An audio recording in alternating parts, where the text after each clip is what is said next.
All right, my last fade on today's show is going to be Leonard Fournette of the Jacksonville Jaguars. Right now, he's Dang. going as the RB 16, which doesn't seem that expensive considering he was the RB 7 last season with only 3 rushing touchdowns. So for me, the big reason I'm fading Leonard Fournette is I just see a lot of risk in Fournette. You're having to draft him in the third round to get him, and like the Jaguars, I don't expect them to be good. I don't think anyone really expects them to be that good this season. I expect them to trail a lot. And so I don't see a lot of upside from Fournette this year, especially because last season, a lot of the upside we did see from Fournette was because he over indexed in the receiving game. He's not a receiving back, he's never been a receiving back. And last season, he had 76 receptions, which more than doubled his career high. I think that was an extreme outlier. There was just nobody else there in Jacksonville. It was Leonard Fournette and Raquel Armstead in the backfield. So they had to throw the ball to the running back. When they did, he happened to be on the field. He was an absolute workhorse last season. I do not expect that to be the case this year. The Jaguars don't seem like they like Leonard Fournette very much, quite frankly. He is going into the last year of his contract. They declined his fifth-year option, so this will be his last year in Jacksonville. Maybe a piece of that is like you think, oh, it's his last year. They're going to suck. Maybe they'll just run him into the ground at the running back position.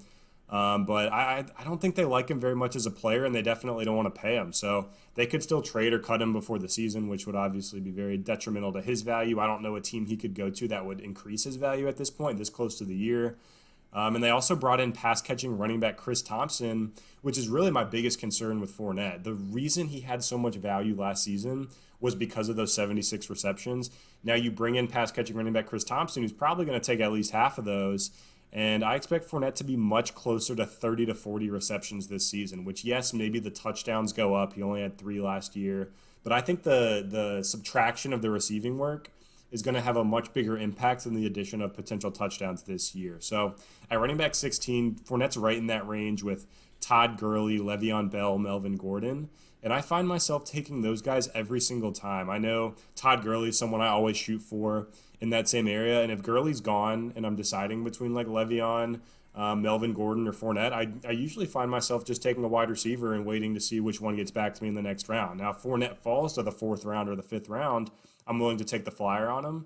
But as someone who's going to be, a 3rd-round pick, potentially my RB2 or maybe even my RB1 if I go receiver or tight end heavy early, I just can't trust Fournette in this offense. There's just too many risks. He also has missed a lot of time in his career. He stayed almost fully healthy last season, and we almost forget how worried we were about his injuries the year before. He's missed 12 games in just 3 seasons. So many question marks with Fournette and the Jacksonville Jaguars. I just can't find myself drafting someone on this bad of a team and expecting to win in fantasy.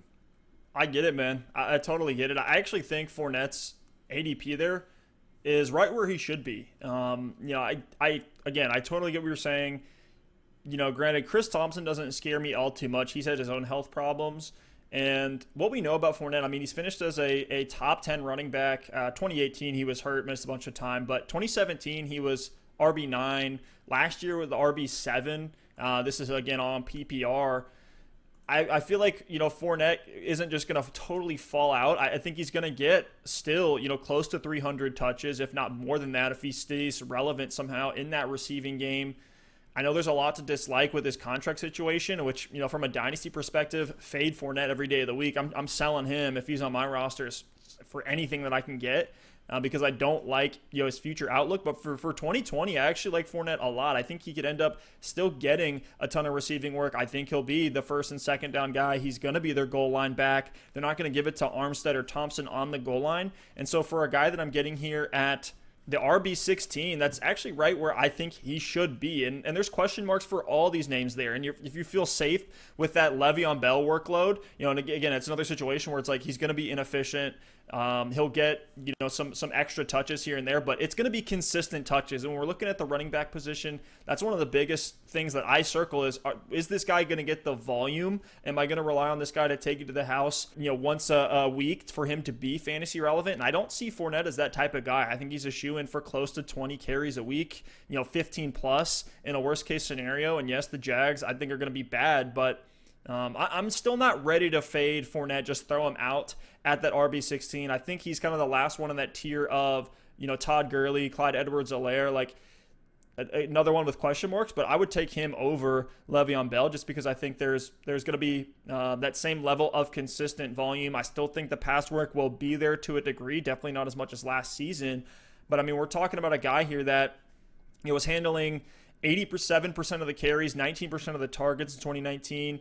He finished no lower than 7th amongst running backs in carries, targets, receptions, touches, yards, and fantasy points. And he had a lot of bad touchdown luck as well. Only 3 touchdowns. And if you remember, there was one play, I think it was against the Chargers, where literally he got into the end zone and they called it back. They just waved off the ball because he lost forward momentum for like 2 seconds. It was such an egregious play. I hate that happened for Fournette, but I see that improving a little bit. Maybe give him 5 or 6 touchdowns. Again, I see what you're saying, but that's why he's at RB16. I feel okay taking him there. Fair points there, for sure. I think the problem for me is there is that tier of Gurley, Clyde Edwards-Helaire, and Fournette is kind of in between for me. Like I talked about Chris Carson earlier. I still would take Fournette over Chris Carson, but there is that tier of like Fournette is the in-between guy, and then it's like Right. Carson Bell, Melvin Gordon. And every time I find myself decide, like if Fournette is that top running back on the board, I look at the receivers that are available, and it's guys like Odell Beckham, it's Adam Thielen, Amari Cooper. And I just feel so much better about locking in one of those elite receivers than taking the risk in Leonard Fournette. So in that situation, even if the running backs aren't on the board around his ADP, I look at the receiver spot, and there's so much depth there this season. I'm happy to take an Amari Cooper or an Adam Thielen over Leonard Fournette. So fair points there, but for me, like I'm probably not going to get a ton of Fournette this year unless he happens to fall a round or 2 below where he's currently going. That's fair, and I know a lot of people are fading Fournette for all those reasons. It's just for me one of those, I need to see it to believe it.